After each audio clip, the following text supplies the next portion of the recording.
Some deep discussion. We are live. Hello, hello. You got everybody thinking. Everybody thinking on third session, Jer. Yep. That's the goal. Look at this. Look at all these questions I have for you. Holy moly. You better be ready. You better be ready. I'm ready. Hey guys, as you're joining in, welcome back. Let us know what you had for lunch. We're curious. We had Chipotle, so go ahead and try to beat that. Tell us what you got down in the chat. Mark will rank your lunches from best to worst. Yes.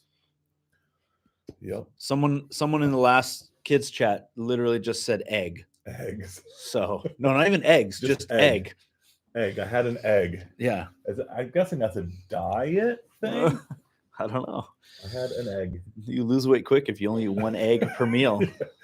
Yeah. Have you ever drank raw eggs? I don't know if I have. Do youth ministries still do gross stuff challenges? Not really. Do you? I mean, we still do them at youth camp. They're part of the relay. I stopped pretty early on in my youth ministry when I had a kid who was a visitor get sick during a game we played, and I was like, and it wrecked that kid's night. I was like, it's just not worth the risk anymore. It's another chub. Oh yeah, I wouldn't do that. And then you're going to get parents complaining like, yeah. You made my kid throw up. That disappeared with Chubby Bunny too. Yeah. New Life Church, gluten-free pasta. Okay. Well, that so far you're the only one who commented, so technically you're in first place. Congratulations. Guys joining, welcome back. Let us know what you had for lunch. We're trying to rank who had the best and worst lunch. So only based on what you tell us. So depending on how well you sell this, you could bump ahead of New Life Church in first place. So far, gluten-free pasta is the top spot and also the bottom spot. Oh, Joseph wrote taco bar. Okay. Come on. Love a taco bar. We got Chinese food at Connect Church. When did walking taco become a school lunch option? Which is basically a bag of Doritos that they throw some taco meat and cheese in. I've never even heard of that. They call it walking taco. The kids actually like it, not gonna lie. I held out on the Doritos Locos taco at Taco Bell for so long, thinking this is so foolish. And then one accidentally got in my bag, and I was like, well, I'm not going to not eat it. And I was like, oh, this is actually pretty good. This is actually pretty All right, good. Alex wrote, True Light Church, they had chicken parm heroes. Oh. I'm not going to lie, that spoke to me. Whoever that leader was that ordered was the real hero. Yeah, you know what I mean? That's Alex. Oh, Hempstead AG is doing Mediterranean. Okay. All right, okay. I like that. Anybody else? What'd you guys have? What's Korean barbecue chicken? Oh my goodness. Youth leaders ate way better than the kids ministries leaders. Chris Messina wrote Italian always. Okay. All right. I know. Wow. Turkish Mediterranean. That's what the team had. Yeah. You guys are definitely beating the Kidman team. I mean, did you split? Did you like Uncrustables, chicken nugs, and smiley fries? There we go. I love it. We'll wait one more minute as people are jumping in, but yeah, it's great. It sounds like you guys had some great lunches. We ran to Chipotle and then scarfed down a bowl in 10 minutes or something. That's true. I'm glad they ate before having to watch your videos. Mainly just because they had to watch your face. Yes. Thank you, Mark. So hey guys, this session 3 was taught by me, all about identity and sexuality. So did you want to talk about camp first or no? Yes, I will. Just a reminder, if you've got questions that you would love us to think about and discuss, go ahead and throw those in the chat. We'd love to try to answer whatever questions are most relevant. So if you've got some questions on this session, maybe it triggered even something else, please let us know. Throw it down in the chat. Before we jump in, for those of you who know me at all, you know that I definitely have a heart for camp. And one of the cool things about this year is we decided that we wanted to scholarship this event to make it free for our churches, because we really recognize finances is an issue. And and we're like, we don't want this to be a hindrance or an issue for anybody to be able to be a part of this event. And the other thing that we've really been noticing, both in kids and youth ministry in the last couple of years, is how much finances are an issue for for students' ability to go to things like summer camp. And one of my convictions is summer camp is like the best return on investment you can have. The week-long opportunity of relational buy-in, kids having a schedule-free, in a sense, opportunity to seek the Lord, be at the altars, pray with leaders, and then also just the fun that we have and the time we spend on the lake and tubing. It's just like an amazing return on investment. And last year we raised $35,000, I think, to reduce the cost from $300 down to $150, and we saw over 60% increase in attendance, which tells us this: money is an issue, and if we can reduce that barrier, we can see God do some incredible things. And so, one of the things that we're doing this year during this event, especially since it's free, is we're actually going to take an offering and invite you as leaders, if no pressure, but if you feel open to it and want to invest, you can go ahead and scan that QR code that's on the screen. Any money that we collect today for this is going to get split between youth and kids to scholarship them and make those opportunities available for them to go to camp. So we would love and appreciate you guys being a part of that and donating to that. That would go a long way at us being able to make sure that every kid that wants to be there is able to be there. So I'll throw that up again at the end of the stream in case some people got in late, but just want to make you guys aware you can scan that, and you can use Apple Pay, Cash App through that, or just enter a card in if that works out for you as well. So, all right. Further ado, Mark, should we jump into some questions? Let's do it. One of the things I appreciated the fact that you're even addressing this topic is one, obviously because it's super relevant, and two, I feel like it's certainly even in my years of youth ministry, I felt like it was one of those topics that I didn't necessarily try to avoid, but I didn't get into it much because I felt unequipped to really delve into like some of the murky water of gender and identity and all those sorts of things. So let's start with some questions as it relates to how do you help leaders become more comfortable with having these conversations, and maybe in some ways because they don't feel like they have the answers to some of these questions. What would be some of your recommendations? We're assuming already you need to be having these conversations. What are your recommendations for how leaders can get better at having these conversations? Yeah, that's a really great question. And I do think you hit the nail on the head, which is we feel ill-prepared, ill-equipped, or overwhelmed. And so what I think is the first thing we want to simplify it as much as possible. And the way that we do that is to create language in our ministries that all leaders, because one thing we do want to be aware of is you don't want rogue leaders having conversations in a way that would not be acceptable or be in line with the heart of the main leader or main pastor, right? Because people could have different views on this, and the right truth said wrong can have a lot of damage. So what I would say is we want to create shared language in our youth ministry. And one of the most helpful kind of languages that we can get into are, number one, all sexuality issues are issues of identity. So are we learning to talk to our students about identity, right? And number two, are we learning to use word like flourishing? So when we talk, and I of course talk about this in video, but when we talk to our students about sexuality, it's not that God hates things and wants to slap them for being bad. It's that God wants them to thrive and flourish. That's a whole culture shift that we have to get through. And it's a really different way of thinking about it, right? So an angry God versus a God who wants to bless them are two very different perspectives. And so, so identity, flourishing, and then the last piece is the understanding that we're all broken and having that language around that to say we're all in this boat together. This is not a us versus them. It's not a you versus me.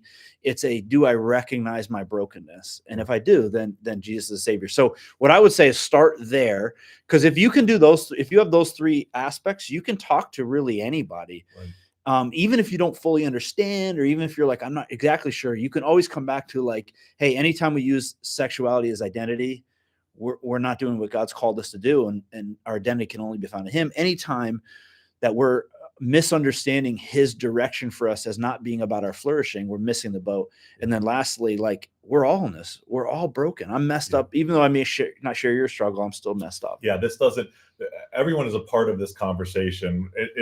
I think sometimes the fear is, we're only addressing such a small population in our group, or maybe there's no kids in our group, but that are dealing with identity issues or sexuality issues, stuff like that. But if you're avoiding those conversations, you're not actually having the right conversations. Because to your point, and as you identified through the video, and as you just said, we got to address everybody's identity issues. We got to address everybody's sexuality issues, whether your issue with sexuality is homosexual sin or transsexual sin issues or heterosexual sin issues. Like, these are all things that we're all connected to, and we need to be having these conversations at large.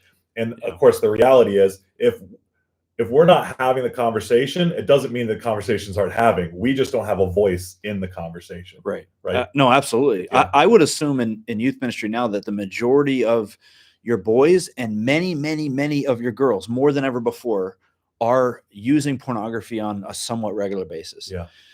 It's the ability for them to avoid that is incredibly difficult. And when you add into that the lack of many parents even knowledge of their access to it. Yeah. So on top of that, like I was just giving a talk to a group of college students, and I had a girl share afterwards. She was like, yeah, when I was in high school, I identified as, I can't remember which one of those many terms that it was, but she was like, I don't even know why I did it. It was just like, I felt like I had to define my identity as something. And so they're all surrounded by this. The idea that your sexuality is your identity is the world that they live in. So if we avoid it, I mean, it's not like we're helping them. We're only hurting them. Sure. Yeah. One of the things I really appreciated, and you even used it, that you used the terminology throughout your teaching, but even in the beginning of this, the change in the conversation as it relates to it being about flourishing, right?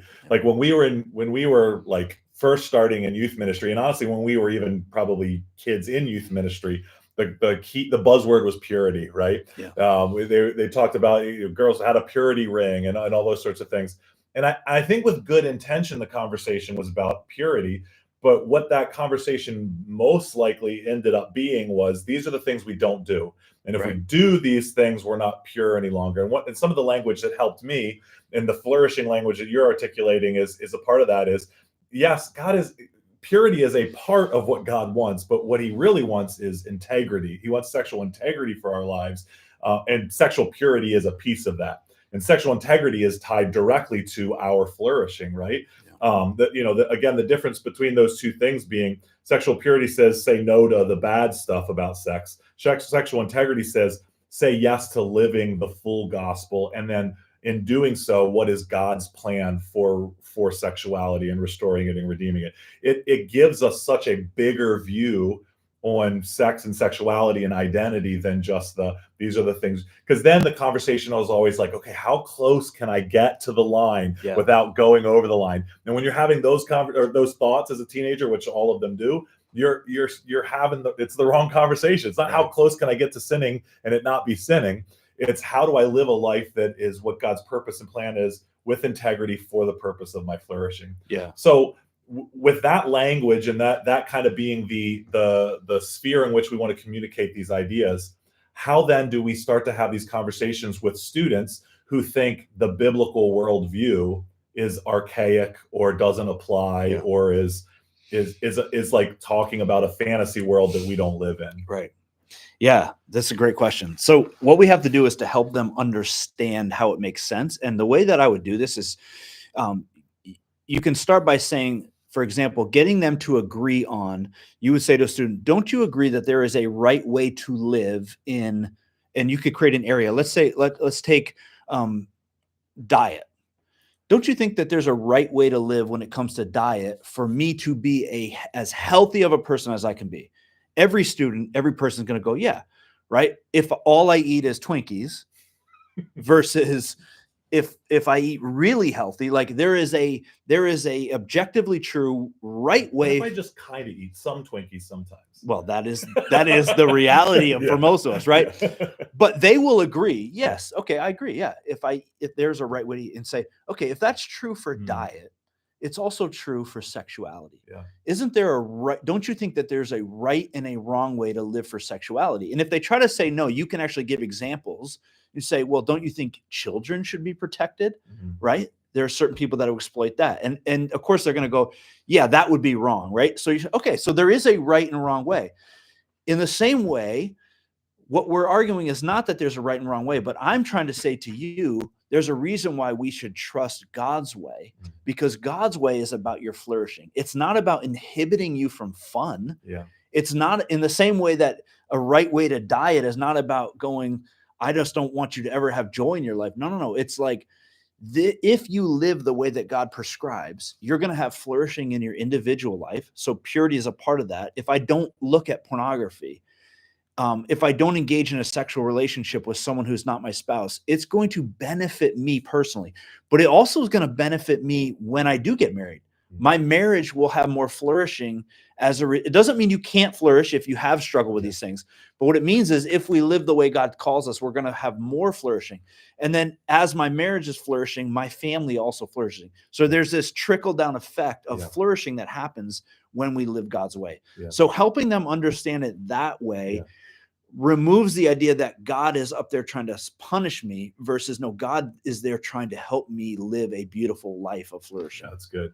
And I think honestly, to some degree though, that conversation, there's maybe a conversation that happens even before that, right? We need to identify with these students, what do you even believe about who God is?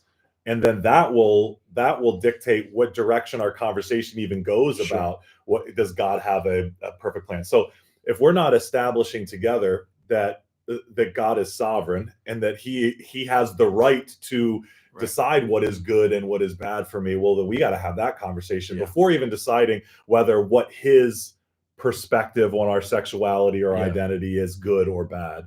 And what's super interesting about that conversation is you can now look, we live in a post-Christian world and in a post-Christian America. So one of the benefits of that is now we can compare and contrast what the measurables of communities that still live in a Judeo-Christian values versus those that don't. And what you're going to find is the Judeo-Christian teachings about things like sexuality, marriage, all of those things, manhood, womanhood, actually produce healthier, more flourishing results in the communities that follow them.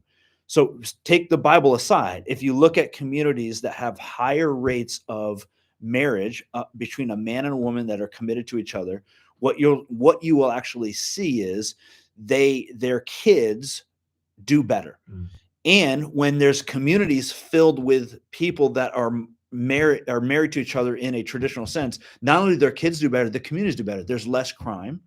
There tends to be better education, better success rates. So there's a real connection between people making decisions that align with biblical teachings to actually producing flourishing in their lives and their communities. And this plays out true. Like the statistics will show that people who live together before they're married tend to have higher divorce rates than those who don't.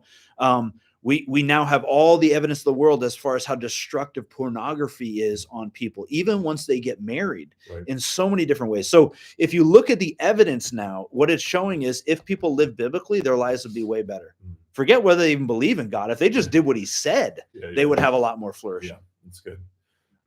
So that's the idea of how a leader would have how they would articulate this to students. What are your thoughts or recommendations as it relates to adult leaders having these conversations with parents on two different spectrums? One, maybe the parent who agrees with you biblically, or a parent that disagrees with your perspective on things and how you're articulating these truths to their students.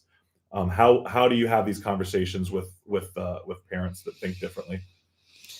Yeah, that's a tough one, because at the end of the day, the parent is the gatekeeper to what their kid is allowed to do. And a lot of parenting obviously is setting boundaries so that they don't make some mistakes that could be really detrimental. So for me, I would say the biggest way to interact with those parents is to have conversations to bring awareness.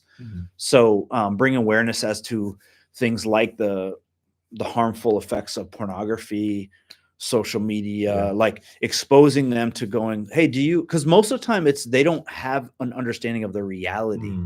They think, whoa, no, everybody's on it. Like, what's the harm? And it's no big deal. Like, that's kind of the narrative that they've heard. And so helping them see, like, no, there's some real dangers here. And even if they're not Bible believing Christians, like I just said, you can show them some of the dangers that are very real, whether you believe in God or not. It's like some of this stuff is really not good for you. The other piece that I would hit on, and I don't know if you were asking this, but I think you may also have some Christian parents that, how do you deal with students that mess up? Right. If their kid, how do you help them navigate when their kid feels differently about? Right. Yeah. And so part of all this conversation is, all of this is bathed in the truth of the gospel, which is, and this is, remember, the reason why God gives us sexual boundaries is because he deeply loves and cares for us. And we know that's true through the gospel, right? I mean, he gave up everything for us. So he loves us and cares about us, and there's redemption and forgiveness in that. And so the message that I would have to parents is, number one, we have to be diligent as parents, protect our kids. Number two, though, when our kids mess up, we have to communicate the message of grace for them, that they are not used up and thrown away. Now, there are consequences to our choices, right? And sometimes those consequences are long-term, short-term. But I think what's important, and this is the message that I think sometimes is lost, is going back to the dieting as the example. And I'm not the best example to as use this as dieting, but I think it works. So I'll say it in the same way that, let's say I'm almost 40 years old and I've not done great dieting. I can say to myself, well, what's the point then? I haven't done great for 40 years. So I'm just going to forget it. And I'm just going to go crazy, eat whatever I want. Right. Or I could say, okay, I've messed up. I've kind of fallen short. I've missed the boat, but starting today, I want to pursue health. And the principles still exist, and those principles are still going to create flourishing in my life. And so I'm going to walk in my forgiveness. I'm going to walk in my grace. And from this point forward, I'm going to pursue flourishing as God lays it out. That's the same perspective with sexuality. So if you have kids that have struggled with pornography, kids that have struggled with being sexual in relationships, they're not broken forever. They're not tainted forever. The message to them is, start today, pursue flourishing today. And if that's abstinence, if that's, I'm not going to watch pornography anymore, like, they will have far more flourishing moving forward than if they just said, well, what's the point? It's over. It's not worth pursuing. Yeah, that's good. Let's, there's a couple questions online. A number of them having to do with how do we address, within the youth group or within your church, what are some recommendations, or how do we navigate, whether it's a student who is identifying as they're not biological gender, they have different pronouns they want to be using. What are recommendations that you would give to youth groups? How do we navigate? These students are in our, they're all sorts of ranges are in our youth groups, are in our churches right now. Policies as it relates to, how does that affect the groups, small groups? How does that affect events and things like that? What are some recommendations that you give? What resources? How do you help leaders navigate how to address any of these issues that within their current youth groups? Yeah, it's a great question. Actually, you and I have done a podcast, like a pretty lengthy podcast on this. On the Better Student Ministry page, you can find it. And it's, I think for like 40 minutes, we go into detail. So I would encourage you to check that out. But one of the best books I've read on this is called Irreversible Damage by Abigail Shrier. She is not a Christian, but she does a deep dive into basically what is happening with the transgender movement. And what she finds, and I would 100% agree, is that, transgenderism has been an issue for a long time.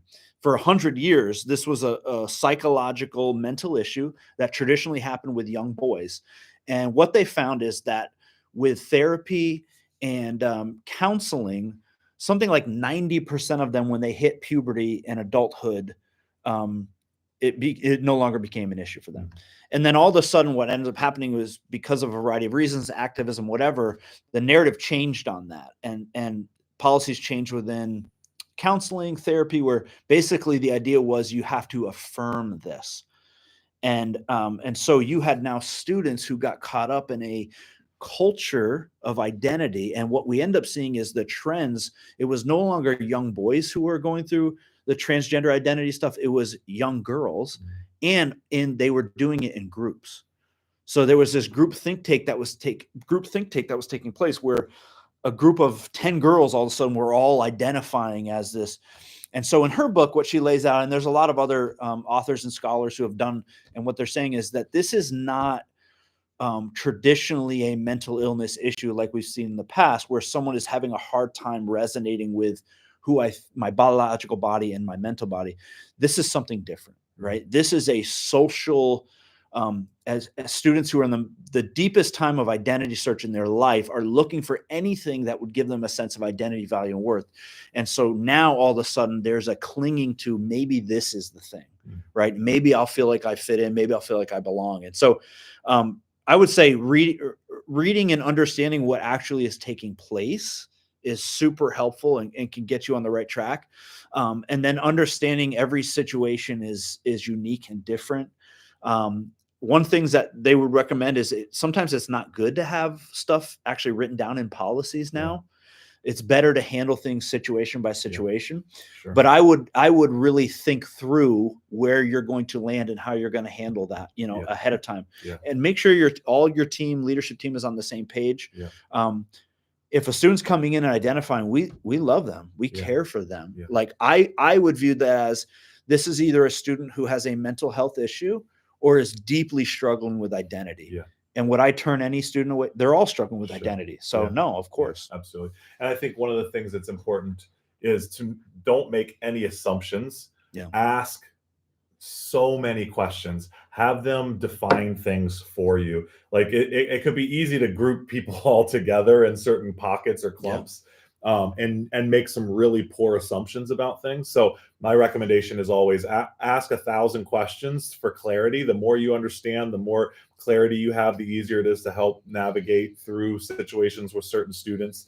As you said, prioritize loving that individual. If there's accommodations that need to be made that shows love for that individual, that doesn't put somebody else at harm, then make whatever accommodations are necessary. Some of the questions and stuff as it related to, like, what do we do with small groups if we're splitting up our room in small groups with guys and girls, and we have, a transgendered student or someone that's identifying, you may have to get creative and think differently about how you break up groups, or you have some really good healthy, intentional conversations. Talk with the student, talk with their parents, and like, chances are, if they're coming and you've created an environment that's loving and caring for them, then this should be the breeding ground for some of these healthy conversations, and say, hey, would you be willing to, whatever the scenario situation is. And pray a lot, pray for wisdom, pray for discernment, pray a ton. Have you, as the district youth director, have you had to deal with any of that at camps and things like that? What are some recommendations or policies? No, we haven't yet, but and this would be my encouragement as far as the way to think about this is, I would communicate to say, hey, we love you, we care for you, we want you here, but it's our policy that when we're breaking up based on gender, it's the gender that you were born with. And so you're not trying to pick a fight, but we also have to say, like, here's what we believe. And I'm kind of a believer in this, is that there will come a point where those students will get to an age where they're really looking for truth. And if they don't feel like the church was concrete enough to believe that they had truth, guess where they're not going to look? The church. And so I think we also need to not be afraid to go, here's what we believe. We believe that God creates men and women, and God doesn't make mistakes. And so it's our policy to say, if we're going to break up into small groups, or if we're going to camp or convention, we assign based on, and camp or convention may be a little different. I may take some different policies, whether it's they get their own room or something like that. Sure. But in general, like let's say small groups at youth group, hey, we break up on gender assigned at birth, and that's kind of how we would handle that. So. Yeah, no, I think the key then, again, boiling all this stuff down, is have lots of conversations. Yeah. Have one-on-one conversations as much as you do whole group conversations. So everyone's a part of those conversations as well. The more we're able to dialogue about it, the more we're able to talk about it, and be sure about what you believe and what your understanding is. Talk to your lead pastors. You got to be the leadership at your church. Like, make sure everybody at the church is on the same page about things, and you're articulating those things clearly, and that you agree with what the policies are at your church at large as well. Yeah. We have to assume every student that walks in our youth ministries is struggling. And that doesn't make us think less of them. It certainly doesn't make us want to turn them away. And so it's no different for a transgender student. And I can promise you this, even if you have no transgender students in your class, you have a class filled with students, or a youth group filled with students who see nothing wrong with it and don't understand the beauty in the value of genders. And so there's even opportunity to talk about that. Like, what's the value of biblical manhood and biblical womanhood? And what's the value of traditional marriage? Why does God pair a man and a woman together, who are both unique, who are both different? Like, what is that about that has value? So you cannot teach on these subjects and without it feeling like, all right, today we're talking about transgenderism, right? There's ways to do this that I think that are helppful for kids. And so, at the end of the day, love them, care for them, and that's the way to do it. Absolutely. All right. Well, I think we're actually getting there. They're ready to start session 4 now, right? If my clock is yes. Correct. Hey, before we dismiss, though, I did want to throw that QR code back up. If you got in a little late, we are taking an offering during Boost for kids and students to get scholarship to go to youth and kids camp. So last year we raised $35,000, which we were able to reduce the cost in half. We really would love to see that happen for both kids and youth camp this year. So if you're able to, you can scan that code, use Apple Pay, Cash App, whatever. That would be so greatly appreciated. So next up, everyone's watching, I think, the best video of. Yeah, wait. Isn't that your video? Oh, interesting. We're doing this last session is a joint session. So you guys are going to go into video teaching now. Then you'll do your lab discussion. And then we'll be back here at 3:00 with the whole team, both kids and youth. We'll see you guys then. Awesome. Thank you.